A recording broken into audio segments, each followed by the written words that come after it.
Say what?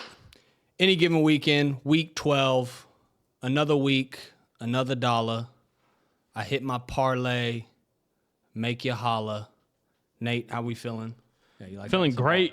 Veterans Day today when we're shooting. USA. Shout out the troops. Shout out the vets.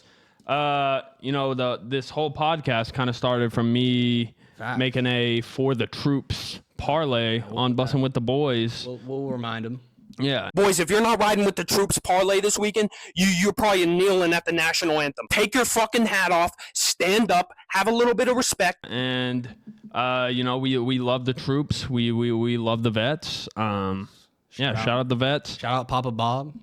Facts. Shout out all the vets, dude. We love y'all. Yeah, so week 12, you want to get into week 11 picks? You want to pull up the records? Show how we did last week. Yep. Last week I went. We'll start with you. What was your record again, Bob? I can't remember. 6-7. I knew you were finna do that with the 6-7 record. Yeah, Coop went 6-7 last week. Hit his lock. I went 11-5 last week with my lock hitting. Good. Probably my best week of the year. I'm seeing the board so clearly right now. Going 11-5 last week kind of like got my juices going, got me fired up. Yeah. I might potentially have 25 plus picks on my card this week.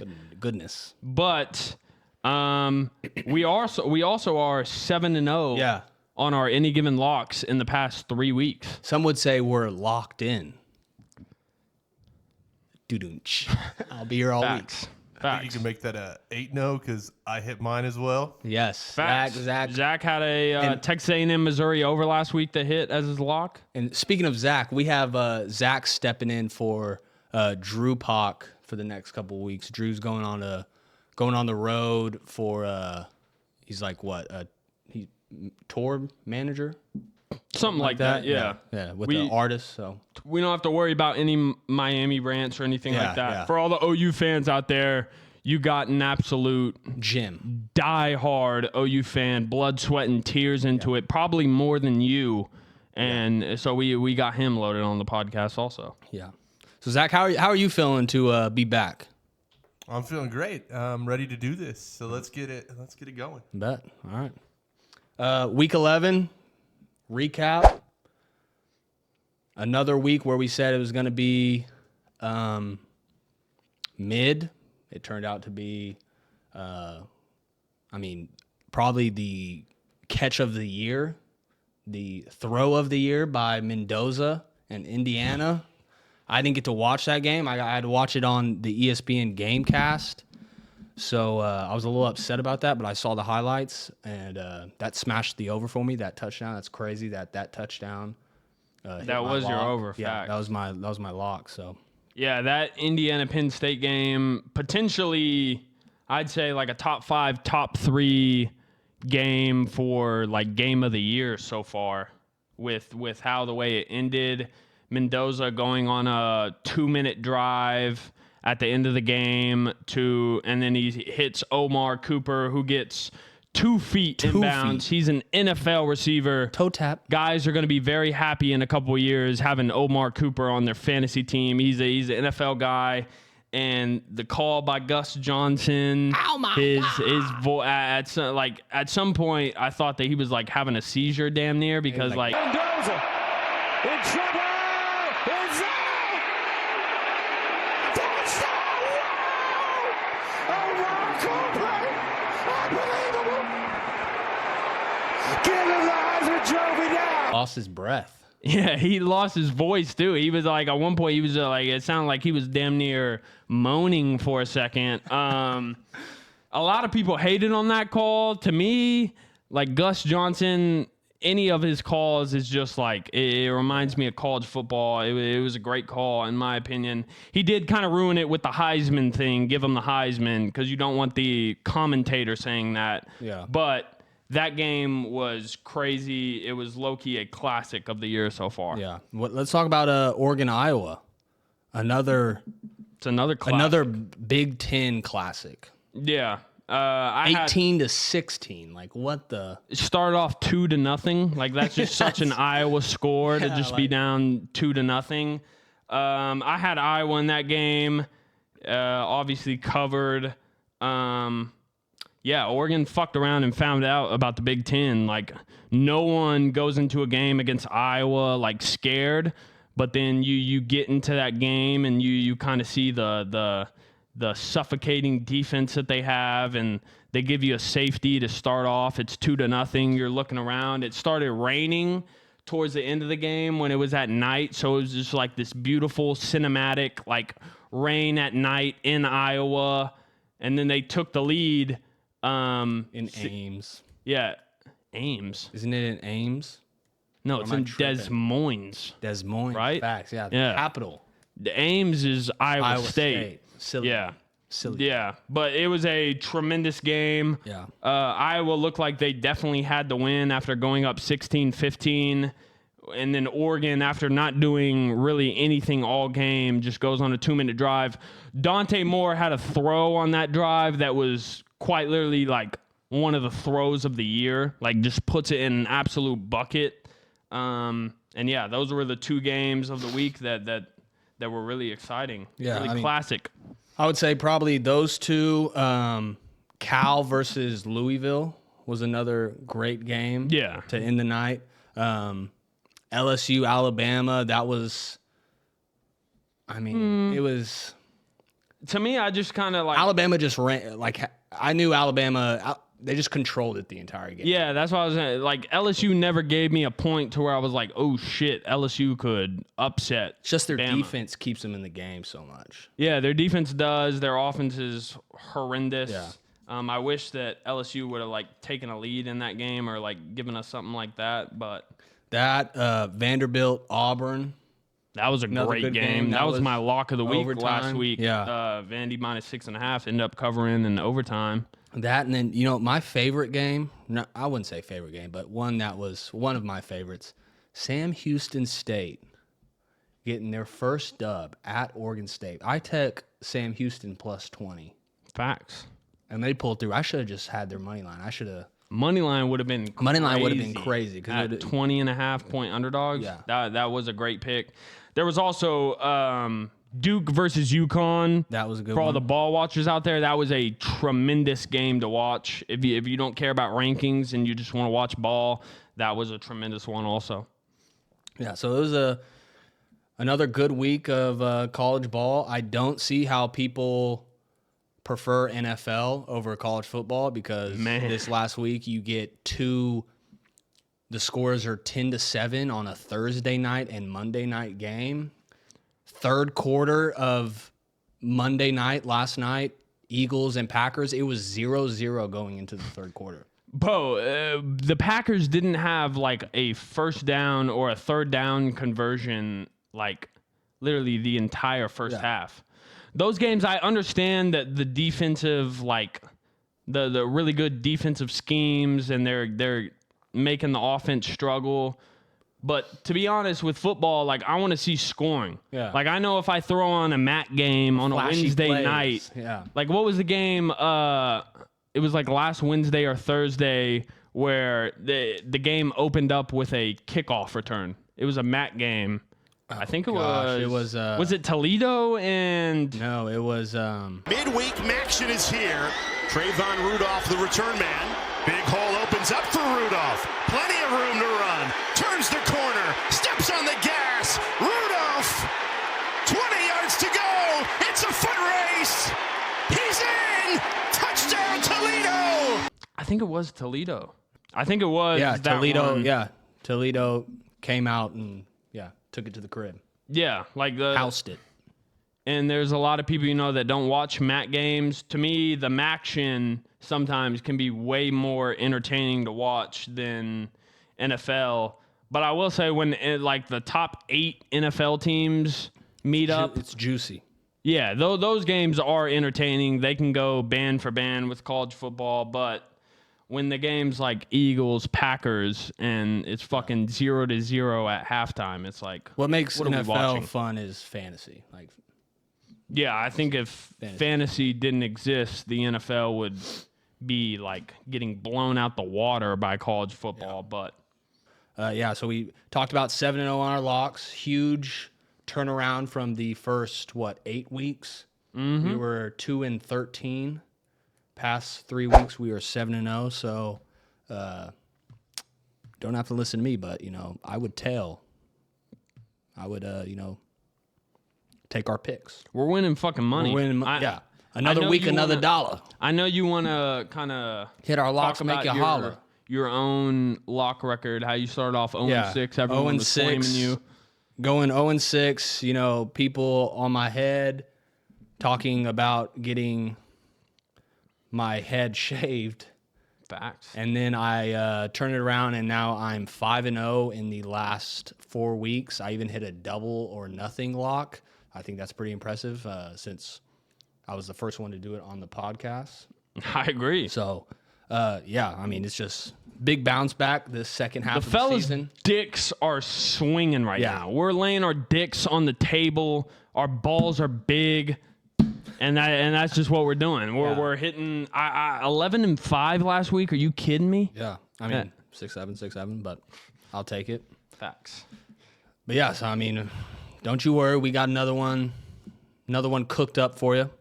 Yeah, I want to talk about what the fuck is happening in the ACC. Yeah. Because there's a legit probability that the ACC doesn't have a team in the playoffs. Because the rules for the college football playoff right now are the top five highest conference winners make the playoffs. Right now, I could see a world where Duke ends up winning the ACC off some bullshit. Even they're still in it. They have a big game against Virginia that we'll be talking about later. I could see them winning it and see somebody like USF and James Madison being ranked above them in the college football playoff rankings. And those two teams go, and an ACC team doesn't have a single college football playoff bidder in there. Yeah, right now leading the ACC is Georgia Tech, Virginia, Pittsburgh, SMU, and Duke, all one-loss teams in conference play. And Duke is tied with them, and they're 5-4. Yeah, and SMU's 7-3. The only one that legit has a chance would probably be Georgia Tech.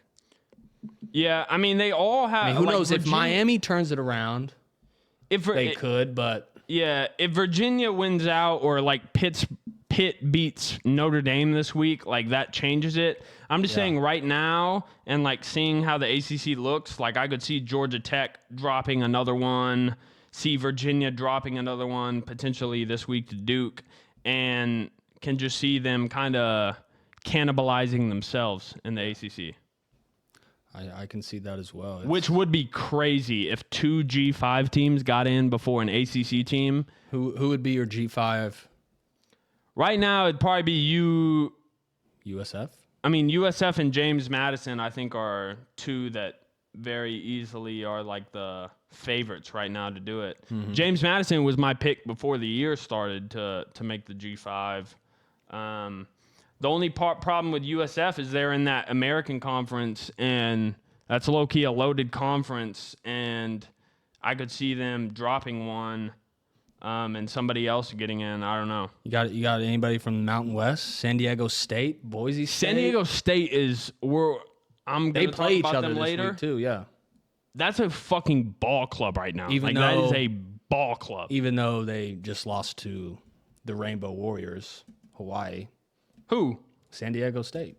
Last week? Yeah, this last Saturday. No. Yes.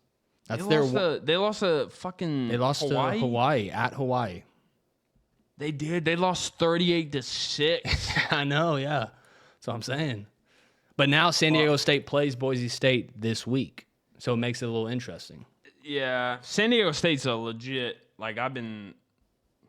They're a legit team. I had them on my card against Boise State. Now I'm starting. Well, it's Veterans Day. Maybe Navy. Maybe Navy gets in. Maybe Navy. They play USF this week too. It's I'm sure It's an interesting week. This is good slate of college football. great compared to the past 2 weeks. Yeah. Fantastic slate. I have 25 plus picks. Like, I'm fired up for this week. Yeah, I have a good amount as well. Yeah, that pretty much covers everything. All right, so yeah, let's go ahead and get into our doghouse. My doghouse is the betting app that we use, Fliff. Just in the middle of college football Saturday, it decides to go under maintenance, or it got hacked or something, and it would not allow you to place any bets.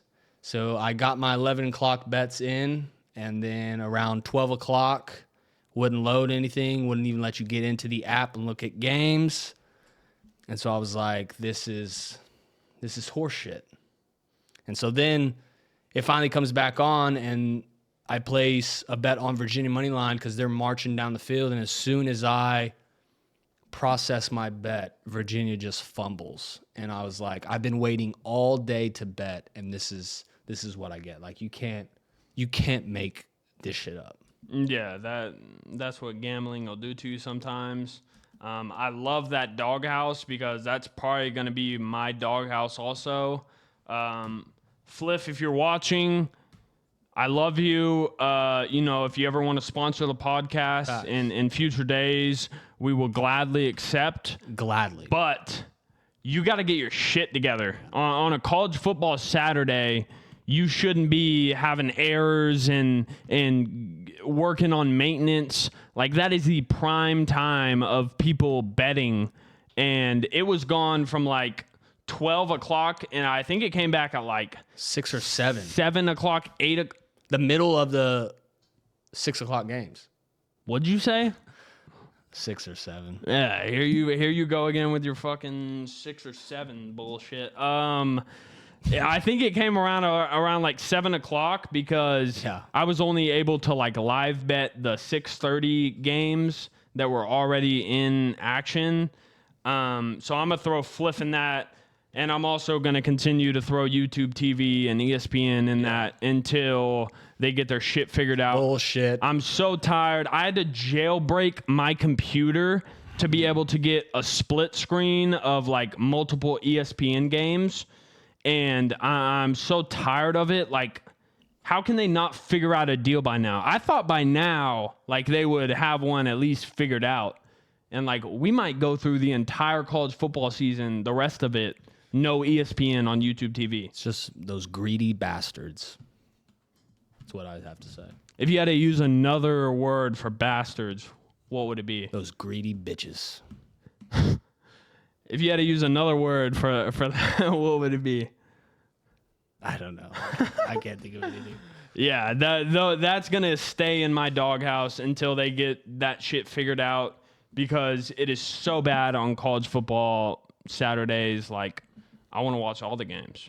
Facts. Zach, you got one? I was just going to say that what a 2 weeks we've had. We've gone Fliff has been a doghouse, and now and YouTube TV and ESPN. I think you guys hit it where I would have gone, is both of those. You know, I could say the government, but they're about to open up tomorrow, so. Yeah. Fucking, they need to get their shit together, dude. I'm tired of paying for the shit. YouTube TV and ESPN are like Republicans and Democrats that can't ever Come to an on agreement. shit. Yeah, I agree. It's sad. It is sad. But yeah, so those are our doghouse picks. So now we're gonna play a little game that Zach has cooked up for us. We're gonna do it's called Zach's Tremendous Trivia. Zach didn't like that name. I just put that on the sheet, but I don't. Until Zach figures out a different name, that's what we're rolling with. On my sheet, I put any given weekend trivia. Okay, any given weekend trivia. Yeah. I like that. Okay, so here's the rules of what we're going to do. I normally, Drew would be doing smash or pass right here, but with me being the producer this week, let's do a little bit something different. So you guys have your flags up there.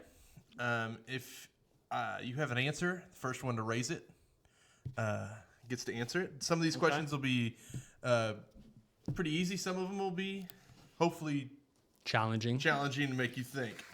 Okay. All right. So And it's first to three, right? first to three. Okay. And here we go.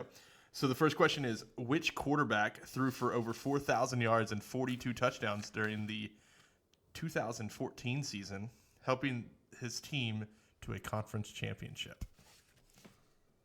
Golly. I do know- challenging This is right off challenge the bat. Challenging off the bat. 2014. Can we Okay, get? these are Can we get a conference? Yeah. Yeah, I can give you a conference. It was Pac-12.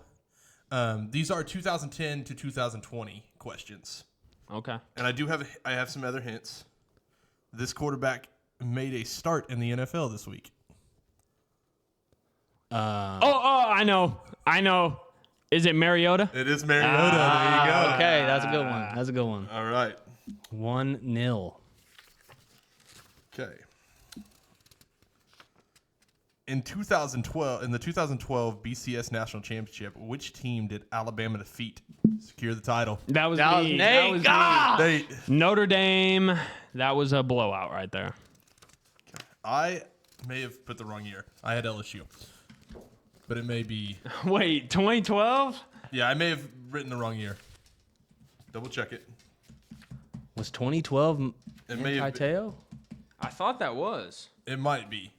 I may have put down 12. Bet. I It was wrong. LSU. It was LSU. I think Wow. 2011 was 20 2011 Manti-Teo. What was? I thought it was. It was either. I don't know, man. I don't know. It was one of the 2013. 2013. Okay, yeah. So it was the 2012-2013 year. Okay. I'll live with that. 1-0. Okay. This 109-yard return by Chris Davis in 2013 is known as the. It was in the Iron Bowl, right? I dare you You're to right miss there. this, You're Bob. right there. I dare you to miss this. This is the easiest question. It's known as what? It's known as what? God, I can't That's even. I tough. can't even think. Go ahead. Can I do mine? Yes, The kick six. that is correct. Kick six. That is a legendary play right there. It's gonna be a sweep. 2-0 Nah, right we now. have to go to 5 if anything. No, you're finna get blown out, Bob. The kick six. This one might stump you, but we'll see. And which 2015 SEC team became the first to go undefeated in conference play and still miss the college football playoff? 2015. Is that 2015, 2016? Yeah, so they lost in the SEC championship to Alabama, and that's what knocked them out. Shit, I was going a different they were path 10 there. They were 10-3 and 7-0 going into the conference championship. 2015 SEC championship. Can I go? Their Can I say coach it? Yeah. has been fired. Can I say? Yeah. LSU. No. Do we get more? I know. Auburn? No. We're going to move on. Damn it was it. Florida. Florida. Florida, 2015. wow. Damn, I didn't know that. All right. Which Baylor quarterback led the Bears to their first Big 12 title in 2013 and threw for 4,200 yards in the season? This You was know it? Trying to trick you. Was it RG3? It was not RG3. Yeah. See, I don't know another Baylor quarterback. Baylor quarterback. 2013. Yeah, I'm not going to get 13. that. Is he playing the league? He does not currently. I was 10 years old in Who was it? 2013. Bryce Petty. Yeah. It's a petty ass question. Okay. Which team snapped Clemson's 29-game win streak in 2020? Go ahead. I want to hear. Was it Bama? It was not. I think I know. Yes. Notre Dame? No. This team. Hold on. This team is considered one of the greatest teams in CFP era. Well, we already got him wrong though. You already got it wrong, but okay. you Was it LSU? It was LSU. You can't get the point. Okay. That's fair. Okay. This one's hopefully someone in the room knows this one. What 2015 game between rivals is known as Trouble with the Snap? I got it. No, I got it. me. No, That was no, me. That no, was me. That no, was me. Run the no, slow-mo no, replay. no. Bring the chains out. Slow-mo replay. I got it. On a fumble return, and it was taken back to feel like it's going to be overturned. And Ken Williamson with the headset off. After further review, the runner lost control of the ball prior to reaching the plane to goal line. Who was that? It was. I want to say Coop. Wait a minute!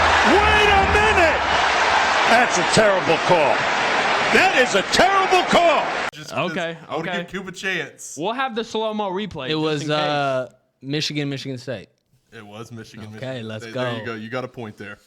2-1. Yeah. Okay. Come back. Which team did Clemson defeat in 2016 ACC Championship before beating Alabama for the national title? Pittsburgh. Negative. Oh. I know it now. I'm pretty sure I know it. 2016. I'm pretty sure I know it. I was going to go with something, but now I feel like Florida State. Negative. Was it North Carolina? Was it? Not. That's who I was thinking. Beamer ball. VT? Yes. Ah. Wow. Okay. Okay. We're getting one. That was a more. good question. Which Ohio State player scored the game-winning touchdown in the 2015 college football playoff semifinal against Alabama in the Sugar Bowl? Ezekiel Elliott? It was Ezekiel. Yeah. Okay. Yeah. Of course you do. Of course you know. Of course you know Ohio There's only a State few more left on bullshit. this pay on here altogether. So, in 2016, which Michigan quarterback led the team to the Citrus Bowl victory over Florida and throwing for over 300 yards? Wilton Spate? Nope. Okay, that wasn't Wilton Spate. What year? He was a fifth-year senior and one of the few Michigan quarterbacks to beat Florida in a bowl game. What year? I have 2016. So it was probably 2015, 2016. Was that It was after Denard, wasn't it? was that Raydock Yep. or Rudock? Yep. Jake Rudock? Okay, I got one more on here. Forgot about that. Dude, what the fuck is up with all these Michigan This questions? is not a Michigan question. This damn. one, here you go. Which Oklahoma quarterback won the 2017 Heisman Trophy, leading the Sooners to the Big 12 championship? 2017 was Baker, yeah? That is correct. Okay. It was easy. I like that. I took the dub on that though. Yeah, you did. I want to see that. I want to see that slow motion. Yeah, that one was close. I think it's gonna go to me though. No, I don't think so. Yeah, that was the Zach's trivia. Tremendous trivia. That was a I like tremendous job, Zach. Yeah, those were great Well, all knowers questions. You'll right be there. here next week as well, so we're gonna be running that back. Yeah, just give you a hint that we're going to go 2000 to 2010. Ooh, okay, Shit. so it gets a little challenging. Yeah, I was just So born in that era. So do your research. Okay. Facts. Do some research. Okay. I like that. All right, so let's just go ahead and get into our Week 12 games. You ready? Oh, I'm ready. Bet. First one, we have number 14, Virginia at Duke. Duke is a surprisingly 6.5 point favorite. Over under is 56.5. I think this all is based on if Chandler Morris plays or not. So I'm gonna take Duke minus 6.5 because I don't know. I just feel like Duke's a sneaky team. I mean, how do you beat Clemson at Clemson and then you go to UConn and you lose to UConn? Yeah, I agree. I'll talk about that because I actually thought you were going to go a different route with that and go Virginia since you've talked about them before on the pod. I actually have Duke minus 6.5 also. If Chandler Morris, I take that back. If Chandler Morris plays, I'm taking Virginia. If he doesn't, I'm taking Duke. I think it's entirely my pick is entirely based on Chandler Morris. Okay, I respect that. I'm going to be taking Duke regardless because why the fuck is Virginia number 14 in the country? This is actually before the college football playoff rankings drop, which are probably going to be a lot different. they out? We did that last week also, where we said the AP rankings. Virginia, they're just not that good. Like if the NC State game at the start of the year counted as a conference game, they wouldn't even be in the race for the ACC title. Duke, though, is one of the more like confusing, like craziest teams I've ever seen in college football, because I've seen the Duke team be able to march it down the field on legitimately anybody, and then last week they get beat by UConn, which UConn is a good ball club. I had UConn spread in that, but they're just a crazy, like, against Georgia Tech, like they dominated that game and still found a way to lose. Duke is fascinating to watch. I'm kind of scared taking Duke because I've taken them so many times this year and they burned me, but I just think that Virginia is not all that good. They're coming off a loss against UConn. Like, You got anything else? they're also minus 5.5 right now on. Well, yeah. ESPN. I mean, our bets are going to change from Yeah, I'm still by the taking end of Duke the in week. that. Yeah, I'm still taking Virginia. So Virginia. if Chandler Morris plays, Oh, I thought you just said if. It's all based on Chandler Morris, if he plays or not. okay. I respect it. So, next one, we got number 9, Notre Dame at number 22, Pittsburgh. This is College Game Day. Notre Dame is a 11.5 point favorite. Over under is 55.5. Gosh, I mean, this makes me want to take the under for some reason. Something is just brewing inside of me. Pause. That I want to take the under, but I also like Notre Dame spread. So I'm tossed up. I want to hear what you got to say. Well, first of all, did you see Pat Narduzzi's press conference? No. We'll put a clip of it in the podcast. That man went on the press conference and they asked him, "Is Notre Dame a must-win game for you guys?" And his answer was, "Absolutely not. It is not an ACC game. I'm glad you brought that up. It's not an ACC game. I gladly get beat 103 or 110 to 10 in that game. They can put 100 up on us as long as we win the next 2 after that. But again, our focus is on Notre Dame and getting as many wins as we can." One of the craziest coaching answers I've ever heard, because that's probably honest that this isn't necessarily a must-win game for you're still in the ACC. You don't conference. say that to the media though. In the media, you say your media-trained answers. I can't imagine playing for a coach that was like, "Yeah, this game basically means nothing against a top 10 team. Even though if we win it, we probably throw our names into a lot of different discussions." The fact that he said that was I thought he was trolling for a second. I was like, is he being sarcastic? But listening back to it, he was not being sarcastic at all. And what were you going to say? Well, based on that, I'm taking Notre Dame now. See, what my feeling was, now I'm going to take Pitt because What? Because maybe Imagine playing for a coach like that, Pitt. maybe he's pulling a little Lou Holtz where he's telling the media, he's like, "Oh yeah, this game means nothing," and then he's telling the players in the locker room, he's like, "Yeah, fuck what I said. Can you give this me is everything." Can you give me a Lou Holtz impersonation right now? Probably not. Probably not. I'm not gonna be good at it. It's something like I'm taking Notre Dame at 10.5. he has that lisp. Ryan Day, you're a bit.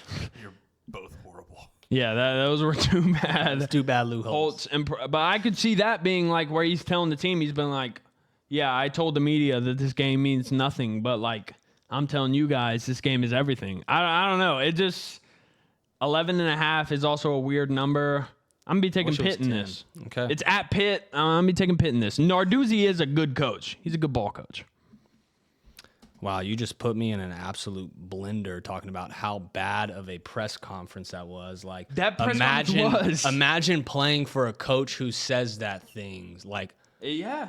So give me Pitt. Yeah, it's Give true. me Liberty or give me Pitt, you said.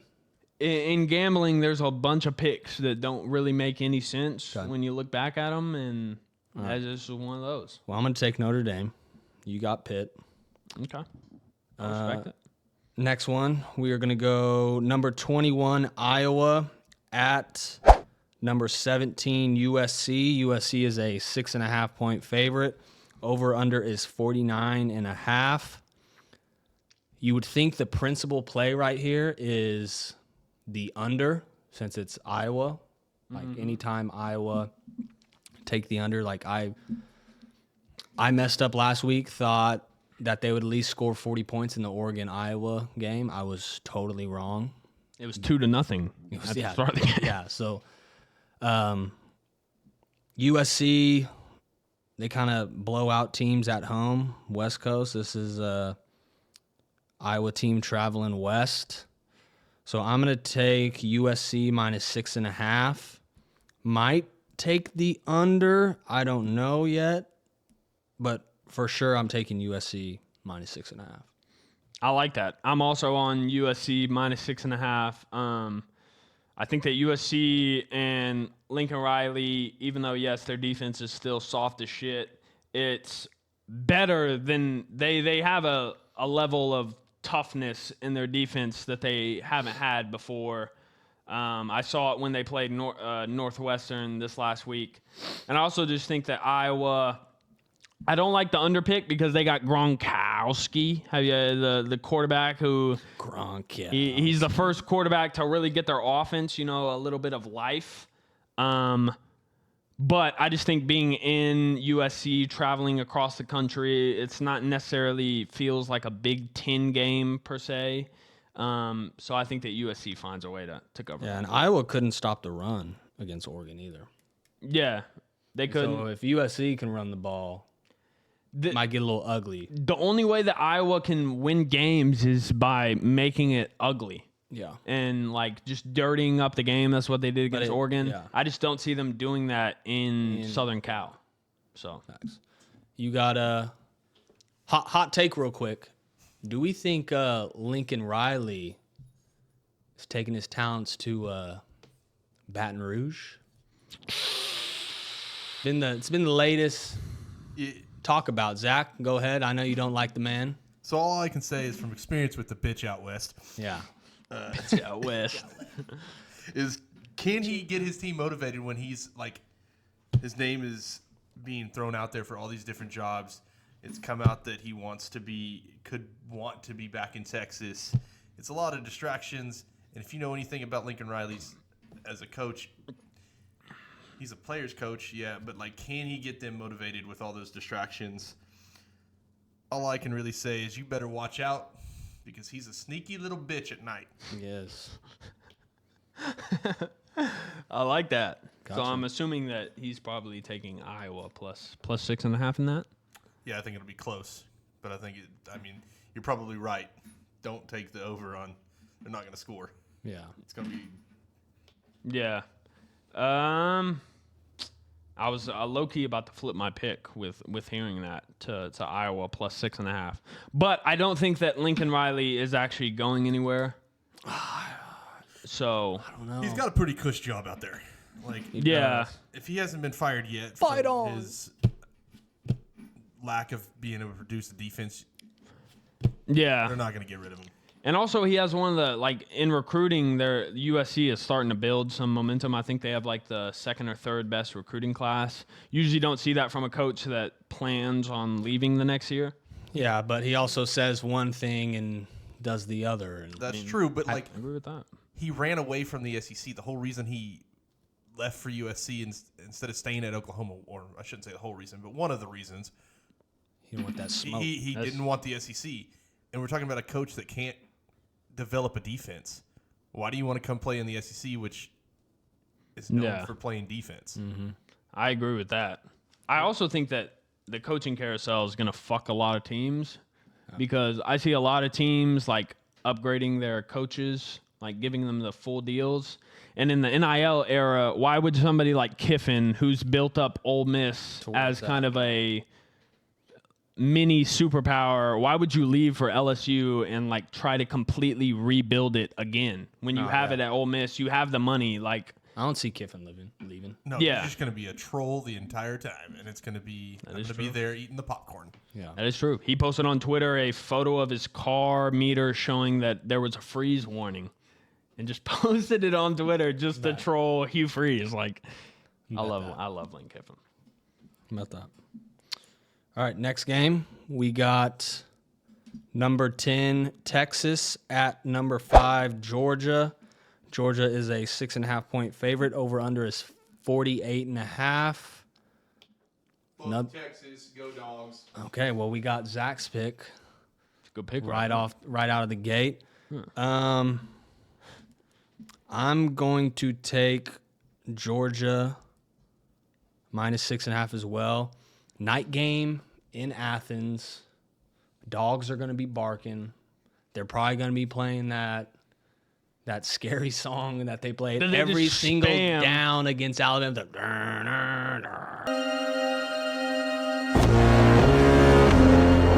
Every single the TikTok play. song. Yeah. It like low key, if I was in a stadium and I heard that playing on like a third down, It's I big. would be scared. But they spammed it so much it was against like, Alabama it was like to first where and 10 on Alabama's 20. yeah. Like, Hell no. what are we doing? Yeah. But yeah, I like Georgia in that game. I kind of want to take the under too. I feel like it could be like a 28-21 game or like 21-24. Now you're talking the ball, Bob. Yeah. Because Do you have the under? my pick in that game is going to be the under. Ooh, okay. Texas, they have to have tell. kind of like their offense is definitely better than what it was at the start of the year. Like, there's no question about that. But, and I was torn on this pick because Georgia, they like to build early deficits, and Gunnar Stockton in the second half likes to just score like 8 straight possessions and end up winning the game, and that would probably hit the over.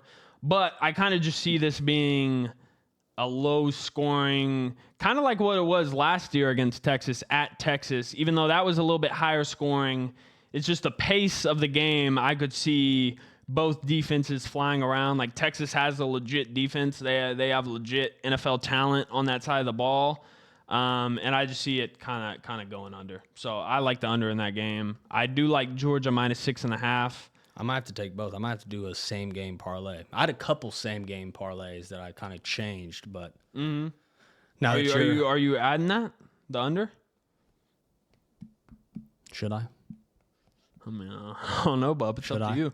We've low-key. We'll see on my final card when it comes out. We'll see respect if that. I take it. But I did initially. You can see in my notes. What does that say? What is the little asterisk next to Georgia, Texas under 48.5? Yeah, facts. You I had did it. have that. I was thinking. I'm teaching you well, Furl. Okay. All right. So we're gonna go our game of the week now. We have OU, Boomer. All right, I'm just gonna spit Oh, some dude, you didn't even Boomer. sooner. There we go. I'm just gonna spit out some facts here, some stats. OU has the 7th ranked total defense in the country, giving up just 4.1 yards per play. They have the 4th best rushing defense, just giving up 2.5 yards per play.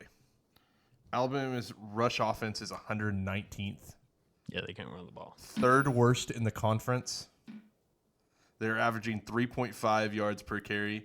And for reference, who, in your opinion, is the worst Power 5 program right now? Oklahoma State, probably.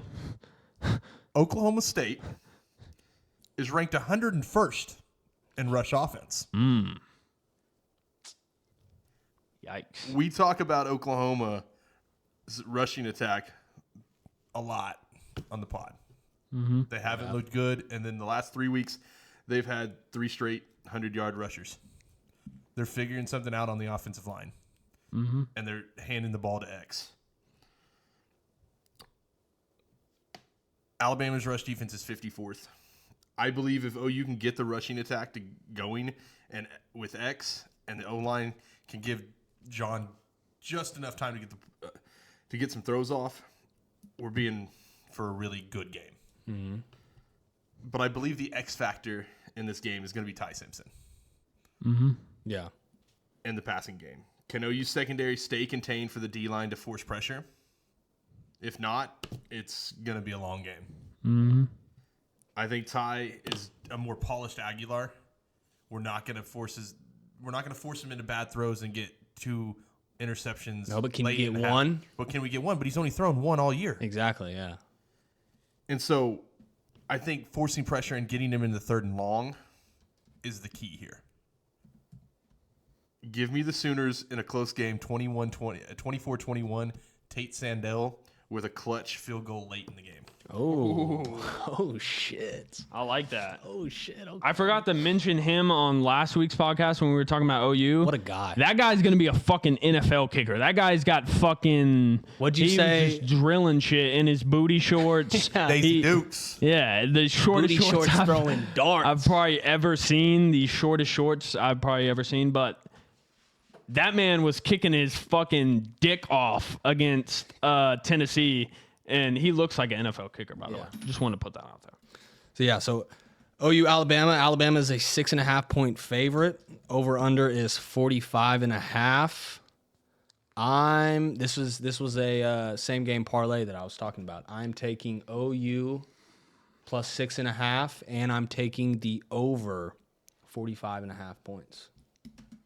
Boomer Sooner, baby. I like that because I actually have the over in that game also. I see it being more of a like Ole Miss Tennessee pace than like an Auburn or Michigan pace per se. Yeah. So I kind of see and that is a low line, which kind of scares me a little bit. I also see it being a close game. I would take OU plus 6.5 if I if I liked them or didn't like secretly hate on them, but I'm going to be taking the over in that one. It's going to come down to Ty Simpson in critical spots because so far up to this year, he has been the best quarterback in critical spot. The offense might not look great the whole game. The run game is a legit problem. They're kind of like OU in a sense where like, even though OU has built a little bit the past few weeks to where like the run game is a problem. But Ty Simpson in the clutch just makes throws, just makes plays. He's probably the smartest quarterback as far as like checks at the line, getting into different things in the entire country. Like he fully gets the offense and all of that.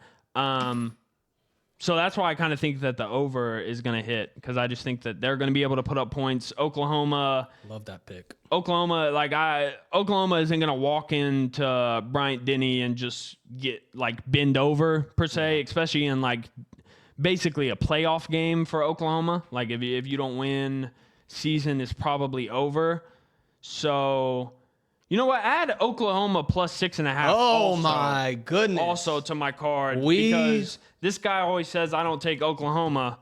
I love Oklahoma plus 6.5 here. I think it's going to be a very good game, a very entertaining game. So I'm going to have that and the over on my card. So I'm going to add this. Wow. It is homecoming for Alabama. Oh. Ty Simpson came out and said that this is going to be the most polished, coached up defense that they've played in the entire year. I love that he said that. And so he's ready for this. Okay. But they do recognize that this defense is coming in is something special. Yeah. And I saw that the OC for Alabama, I think it's Ryan Grubb, he was talking about the sign stealing thing also. He was basically just like, if BV's listening to this, like we're changing up signals this week. What is the I'm still putting money on him figuring it out. What was I about to say? What's the over-under that they throw a little lineman screen pass in this game? Bama? Yeah. I don't know. They low-key haven't brought it out in a few weeks. Exactly. Like. What if they... I would BV? smash the over. Whatever it like if it's 0.5. Yeah. Yeah, I'm smashing that. Okay. Give it to Proctor. Let him run. Yeah. I feel like we're gonna figure out a lot about this game in the first half. I can't believe you're taking OU, bub. This is This is breaking news on the podcast right now. I don't let narratives control my decision making when it comes to picks. I went 11-5 last week, bub. I know fucking ball. All right, I'm taking OU and the over in that. Okay. I'd have to agree with you in the first half. If the first half from Tennessee is what OU's offense looks like, it's going to be a long night. Yeah. Real question is R. Mason Thomas playing? What is the update? Do you have any updates on him? I would not bet on him playing to his... If he does play, it's not going to be... I'd put it at like 20% right now. Mm-hmm. I think they're planning on having Danny play, and which is fine. I mean, he's played plenty of snaps already. They've got Wine. They've got all these guys that are ready to go. Mm-hmm. So we'll see. Yeah. Still, I mean, it's a quad or a hamstring injury. Even if he does play, it's going to be... Still got trust in the defense. Yeah. And it'll probably be affecting him regardless. But the D-line, to me, I still think is the best in the country, and they're the deepest in the country. So I feel like losing him, if there's one spot that you want to lose somebody as an OU fan, it would probably be a D lineman. Yeah. But not that D lineman. Yeah, he is good. But y'all have pieces to fill in. That D line is absolutely nasty. That it is. Gosh, that's a 2:30 kickoff. This is such a great week. We go from OU at Alabama straight into Texas at Georgia. Can we talk about College Game Day, Notre Dame and Pitt, when you have a top 10 matchup with Georgia and Texas, and a somewhat pretty much top 10 matchup with Alabama and Oklahoma playing at the same. Wait, game day's at Pitt? Yeah, I just said that's College Game Day. I guess they wanted diversity. I mean, I can understand that, but you have Texas, Georgia, and Bama OU. Like, that is fucking maybe it's prime time. The only reason I could see is because they've been to Georgia, they've been to one with Texas, they've been to one with OU, been to one with Bama. I mean, I can understand that if Pitt and Notre Dame were playing like last week and there weren't like crazy games. Yeah. But OU, Alabama, Texas, Georgia, like that is. Or is it because Pat McAfee's from Pittsburgh?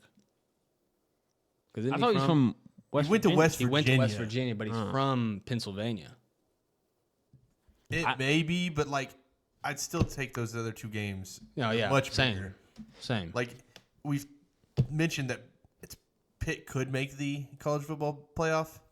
So could Notre Dame. I think Notre Dame's a lock at this point. I mean, if they win out, they're 100% in for sure. Yeah. I'm shocked that they picked Pitt after the head coach was like, yeah, this game basically means absolutely nothing. We could get boat raced and still be fine. That's crazy. I didn't know that was game day. That is game day. But yeah, so those are our top games for week 12. Time to get into our card. You want me to go first, Bob? Yeah, you go first. We're going to save our locks to the very, very end, too. Yeah, we'll say our locks as like its own little segment.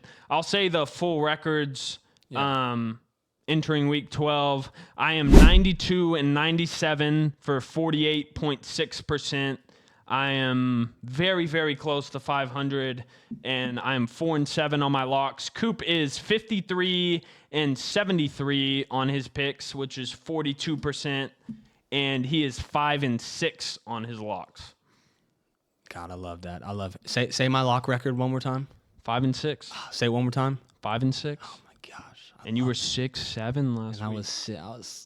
You also started 0-6 and started 0-6. Now I'm 5-6. All those people that were talking shit, dude. Yeah, dude. You got to start rubbing your nuts across their face. It's like dude. what Dion said. I keep receipts. I got the receipts. Yeah, I don't know if we should bring up a Dion quote with the way Colorado's looking. I keep receipts. Don't worry about it. Okay. All right, my card. Virginia Duke. That's going to be, you'll find out that later. I got Notre Dame spread -11.5. I have USC -6.5. I have Georgia -6.5. And you know what? I'm going to go ahead and take the under as well. Same game parlay. I have OU spread at plus 6.5 and the over at 45.5. Then I have South Carolina plus 18.5 at Texas A&M. I am taking. This is if a player plays quarterback. If Horvath for Navy plays, I'm going to be taking Navy plus 10.5. Is he questionable? Yeah, he got hurt. Oh, shit. I didn't know that. So that I'm taking UConn minus 7.5 versus Air Force. I'm taking Penn State minus 7.5 at Michigan State. I think this is going to be a bounce back week for them. I'm taking LSU minus 5.5 versus Arkansas at home. I think LSU finally gets a win in the last, 4 or 5 weeks. Mm-hmm. I'm taking, I got Fresno State minus 3.5 versus Wyoming. And then I have a few that I'm still debating on that it'll be on my final card. And that's it for right now. Do you want to give us a sneak peek of what you're debating or no? Yeah, I guess I could say. I'm debating on Florida Ole Miss under 53.5. Holy shit. You're fucking. That's some ball knowing shit right there. Like, Why you say that, bub? You know, casual ball watchers aren't firing off Ole Miss Florida under 53.5. You know. Yeah. I know they. I'm adding that. I'm adding that right now. Oh, okay. Well, go ahead and add that to my card as well. Yeah, I'm That's a good officially pick, adding man. that to my card. That's a good pick. Yeah, I was questionable on that. I know they benched DJ Lagway, and Florida's kind of a shit show right now, but I feel like their defense is still somewhat keeps them in the game. And I mean, the spread's only 15.5. You would think it would be at least 18-20. Yeah. The way that Florida's been playing in Ole Miss. What's the over under? 53.5. I'm adding that to All my right, card. so yeah, The under. The under of Florida, Ole Miss. Another one I was debating was Baylor plus 8.5. But like I said, Baylor's been in my doghouse, and they're playing Utah at home at Waco. Yeah, I don't like that. Okay, Stay away from that. okay. And I want to say, gosh, I want to say that was it on. All of your card? Hold on, bear with me. Get it, Bear from BYU. That was bad. I was debating on BYU minus 4.5 because it's tough to win at Provo. And then another one, I was thinking Boise State money line against San Diego State, but I had Boise State down, and then I found out that I forget his first name, Maddox, Madsen, he's hurt. So it's like I don't know. Facts. I know Boise State can run the ball, but it's like, can they throw it now? Yeah, and San Diego State's defense is. Yeah, but what makes me want to take it is like San Diego State just lost to Hawaii. Like, A little bounce back game? I mean, maybe a little bounce back game, but I also like, I don't know. Okay. That game would pick the Mountain West. Yeah, that's a big game in the Mountain West. You might get some clarity after. Clarity. What did I say? Clarity. Clarity? Clarity. You might get some clarity after my card. Okay. For my Week 12 card, after going 11-5 last night, I was just sitting in bed, dick in my hand, just scrolling through the sports book, scrolling through the card, fired up. I have 25-plus picks this week. It's a weird Monday night. No, that's a great Monday night, Bob. Weird Monday. For my Week 12 card, on Friday, I have Louisville -2.5 versus Clemson. And then that's my only Friday pick. For Saturday, I have Wisconsin, Indiana over 44.5. I'm going to continue riding the Indiana overs until they miss. I think I've hit like 4 straight at this point. I have Texas A&M -18.5 versus South Carolina. That line isn't where it's at in that game. Do you like the over? Something. What's the number? 47.5. I think that Sellers might be out. I can't understand why Texas A&M would be 18.5 point favorites. At Texas A&M. Yeah, but even you might want to check on Sellers' availability because 18.5 is crazy. Like, I don't even know if they get that. It's 3 touchdowns, though. Yeah, but that's a crazy line for a conference game. Like, I feel like but South Carolina's low-key, like, kept it, but I'm saying, why is the line 18.5? Like, to me, that line should be like 11.5, 10.5.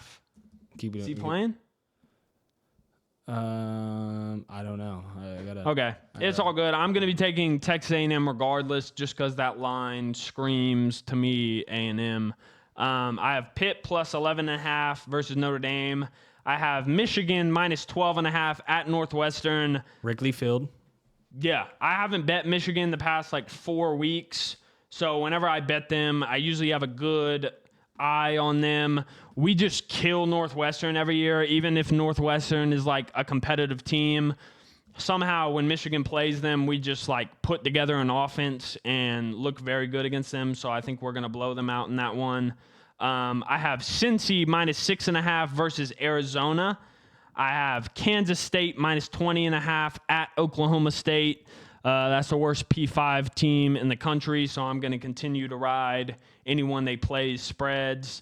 I have UConn -7.5 versus Air Force, which, by the way, I called my shot on UConn like 2 or 3 weeks ago on the pod. I said, for all the ball knowers out there, UConn's a damn good ball club, and they just beat Duke last week straight up. When they were 9.5 point underdogs. That's a really good team.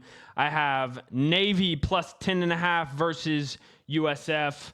That's a really good pick. I think that's a big American game conference big American conference game. And I just see it being a close one. I have Arizona State -11.5 versus West Virginia. I have the over in Alabama OU with OU spread. I have Duke spread versus Virginia. I have NC State +14.5 at Miami. CJ Bailey, if you don't know yet, you better get familiar with CJ Bailey. That guy is a fucking baller. I have USC spread versus Iowa. I have Penn State -7.5. That was a good pick.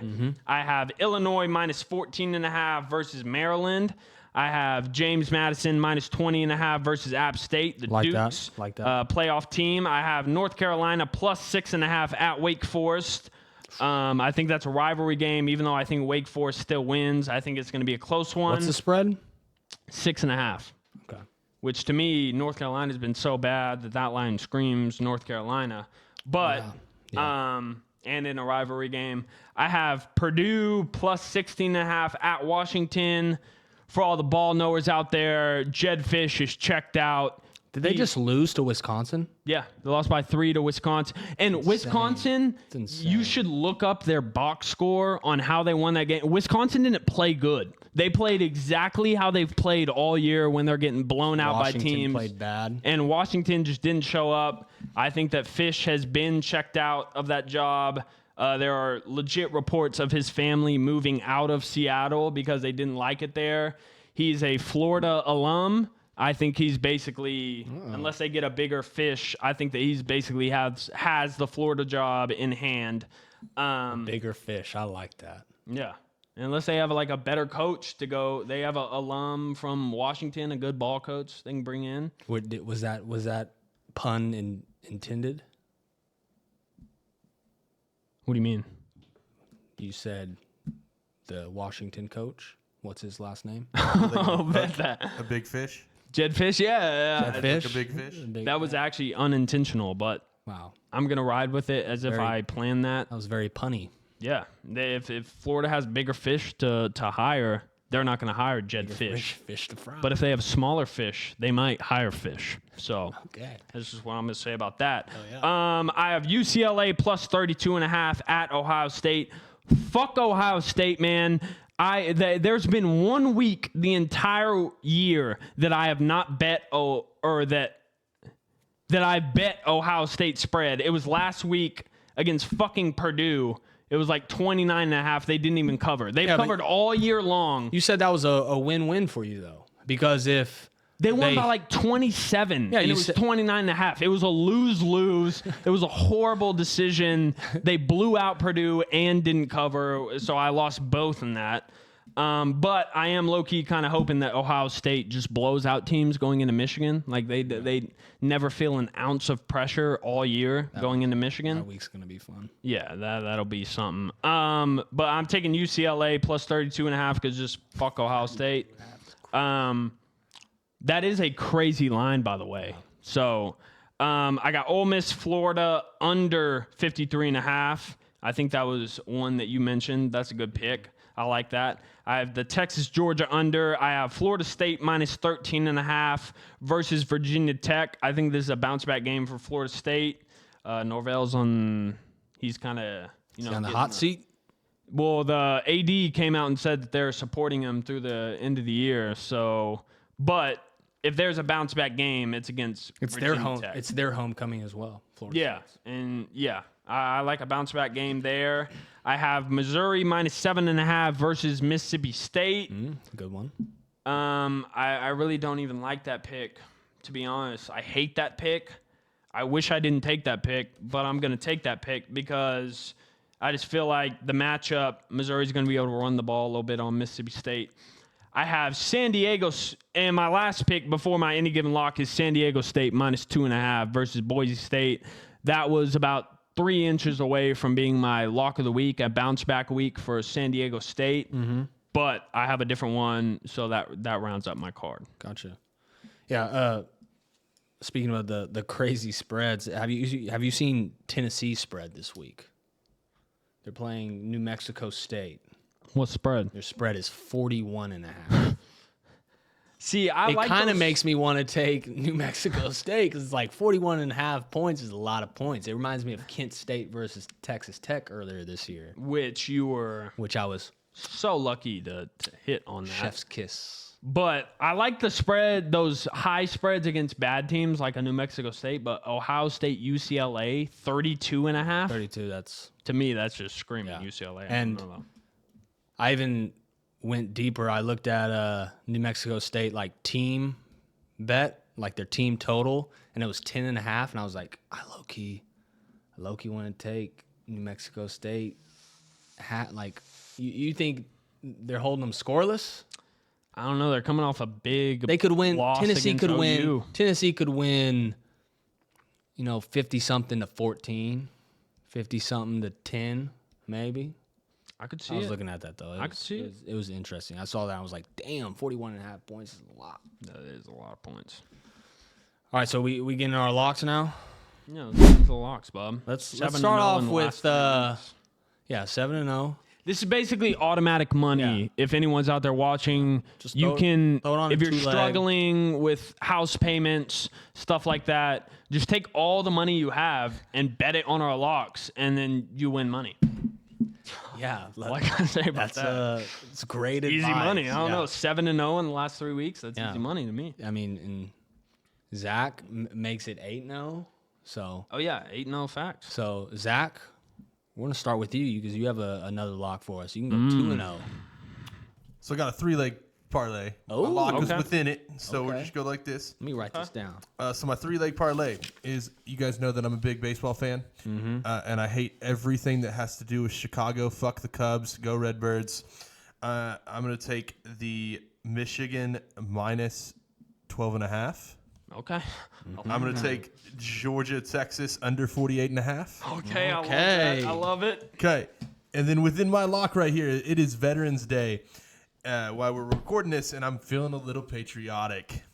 USF and Navy are sitting at the top of the American Conference, both at 7-2, both with one loss in the conference.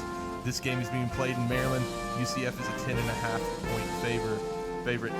I'm going to lock the Navy midshipmen to cover the spread. I love it.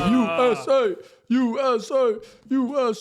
I'm throwing so much money on that parlay. All three of those picks were on my card. Yeah, I had Navy too, and yeah. I'm throwing a ridiculous amount of money on that parlay. At what is it? It's at Navy too. Yes. Yeah. It's what is it? I forget the Indianapolis. Is that how you pronounce that? This guy, he doesn't know geography. How you say it? Anemone. Yeah, look at you, stupid ass. Indianapolis. Indianapolis? Yeah, that's kind of why I just said Maryland. Okay, got you. Okay. I love that. I love that 3-leg parlay. And I love that parlay. And your lock is the Navy. I am throwing my net worth on that parlay. Dude, let's just do that parlay with our locks. A 5-leg parlay. That would be crazy. Throw your whole mortgage on it. My locks, I always put specific yeah, single amounts. It's usually my highest bet of the week. So. Yeah, same. Because you're that confident. Yeah. All right, my lock, it was on your card.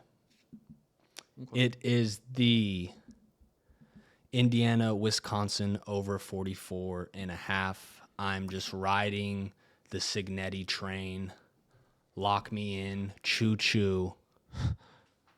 I think they could cover that by themselves, Indiana, because I want to say they've hit the over. It's been last at least like 3-4 straight weeks. I mean, yeah, that I know of. I've been betting them. They've pretty much averaged like 40 points a game almost. Yeah, on bad teams, the one thing about Signetti is he's gonna run up that score. He's not trying to like keep the playbook, like not show his cards. I like that lock. I put you on that lock. You're welcome for that lock last week. You're welcome for the lock this week. I put you on the Indiana over locks, and you're welcome for that. Yeah, so I'm taking Indiana the over again. Did you hear what he said when they asked him about when they were interviewing right before the game? Yeah, they were like, well, Coach, Indiana has never won here at Beaver Stadium. How does that change today? This team's never played here. He's a fucking beast, bro. Give me juiced up. That is a bar. Give me juiced up. Yeah, I like that. I like that lock. For my lock, my any given lock of the week is going to be LSU Arkansas over 57.5. So two interim coaches going at it. You have Talon Green. What was that line? What was it at? 57.5. Damn, that's probably going to go up, to be honest. I just think the interim coaches going against each other, both coming off of, I don't know, who did Arkansas play? That's another same game parlay for me because I had LSU minus 5.5. But who did Arkansas play last week? They played. Why'd I act like I knew? I feel like I remember. Wasn't it like a tough L? Like they should have won. It was Mississippi State. Were they on bye last week? They probably were on bye. Their last team was Mississippi State. Can I just tell you, Arkansas, they played at number 12 They've Tennessee. kept it close. And they put up points. At Tennessee, lost by 3. Home against Texas A&M, one of the best teams in the country, lost by 3. Mm-hmm. Had Auburn at home, and they were winning the entire game, ended up blowing that one. And then had Mississippi State at home last week and lost by 3.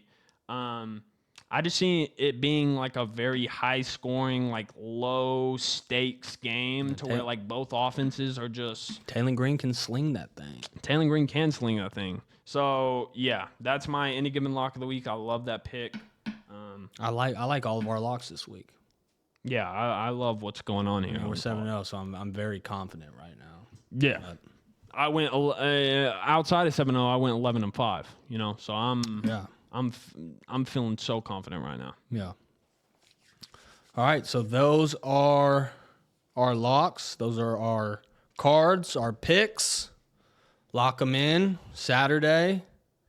Bet your entire bank account on the any given locks responsibly. Bet responsibly. Yeah. But if you're in a bad position, never mind. Go ahead. Sorry, I was checking. I have a live game, 2-leg parlay right now of some action.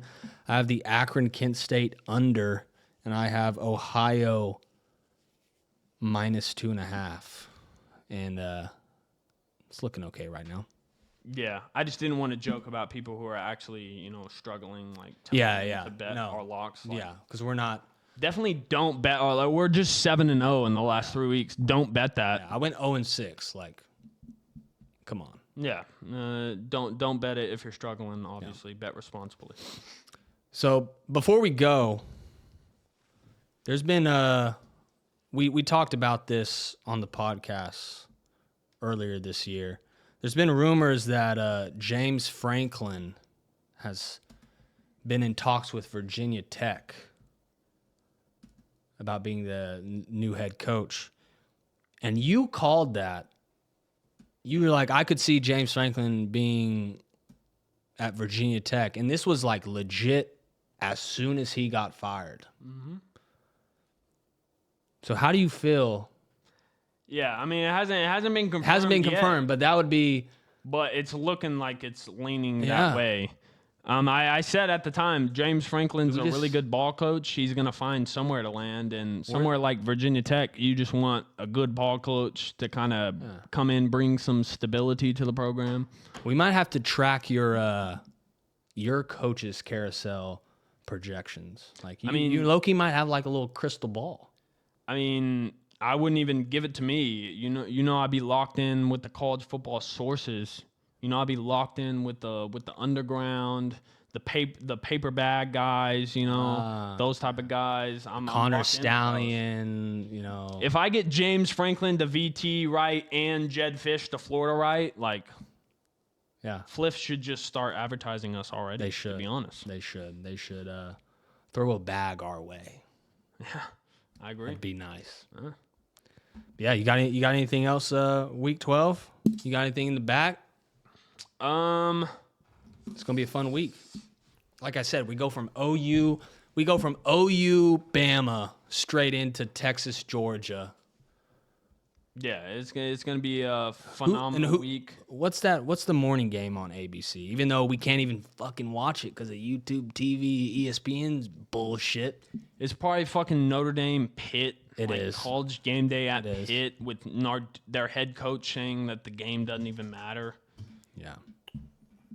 That is the early game on ABC. The early game on ESPN is Texas A&M and South Carolina. That'll be a good one. I will be tuned in.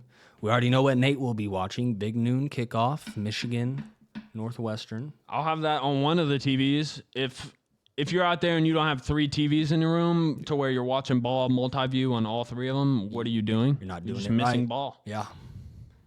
Yeah. Having Fliff last week was tough. Not having Fliff was tough. But this week I'm so fired up. It did. It made you kind of like made you like grateful. You're like, damn, I can just sit here and watch ball without stressing. But I mean, you did go 11-5. Me, I was. Yeah, isn't that crazy that the 1 week that I go 11-5 and have like a really good deal of success, Fliff just blacks out for the entire day? That's fucking crazy. That's just gambling right there. No. I feel confident going in this week. So. Oh, I'm very confident. This week Let's continue our streak on locks. If we go 3-0 again, we need to do something. We need to, because that would be 10-0 at that point in the last 4 weeks. That's a generational run right there. That is. Like, we might need more sponsors from other people as well. I agree. Fucking Body Armor. Yeah. Nike. Yeah. Keep them coming. Go ahead and holler at us. Keep them coming. Yeah. But yeah. I got something. We non-football related. Okay. Yeah, we're not closing yet. Okay. I got something to drop today. Nico getting fired from Dallas. It's basketball related. Facts. Yes. Right after just the irony of him trading Luka, getting the #1 seed, and then getting fired within the first month of basketball being back is kind of funny. Yeah. I heard they were thinking about hiring him at the Lakers. I don't know if there's anything real with that. I'm just kidding. I'm gonna defend Nico till the end of time. That's a great GM. Of course you are. Yeah, obviously, because he was working for the. If for the people Lakers. if people didn't know, Nate is a Lakers fan. He is a LA Lakers fan.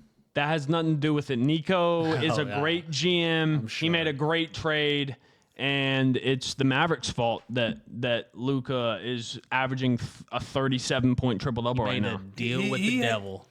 He made a terrible trade and got bailed out. Yeah. Yeah, he did. I saw a video of him celebrating after like Cooper Flag they got announced that they won the #1 pick. It was like, damn, he really thought that he saved his job. Who fired him, by the way? Like, who does that if he's probably the owner, the GM? The owner and the board of directors. Oh, okay. Yeah. Is that Cuban still or no? He's I want to say he owns a little bit of it, but the new one's a woman. I don't think he's the primary owner. Forget her name. She like because the whole conspiracy was like she was going to move him to Vegas. I see Patrick Dumont as the current majority owner, and Miriam Adelison, 80 years old. That's crazy. Israeli American. Wow. Yeah. Anyways, I just think he's secretly working for the Lakers, and this was all a inside job to get Luka to LA. Yeah. If it is, it's because we're Showtime, baby. That's all I gotta say. No, it's the Lakers need to be good because that means good ratings. I agree with that. When's LeBron coming back? I don't know. We got 2 white boys averaging 30 on without him. All right. Who's I don't the other care about dude? the Lakers. Fuck them. Go Thunder.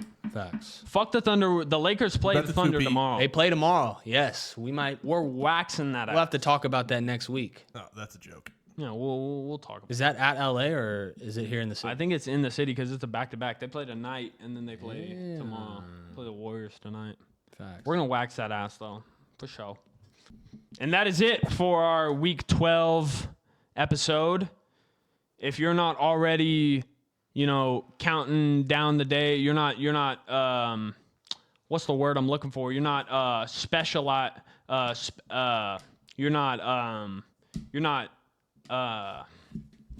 you're not specializing, or you're not putting focus on prioritizing. You're not. If you're that's ball Noah right there. If you're not prioritizing these college football Saturdays, then you're just some casual ball watcher. Go fucking watch hockey and tennis and all this bullshit. We only have a couple Saturdays left. We do. I don't know how many. I haven't done the count yet. I don't want to, but it's not infinite. So we got to appreciate these while we have them. This is a great week. We're going to have a great week. And this is Any Given Weekend. So let's have a weekend.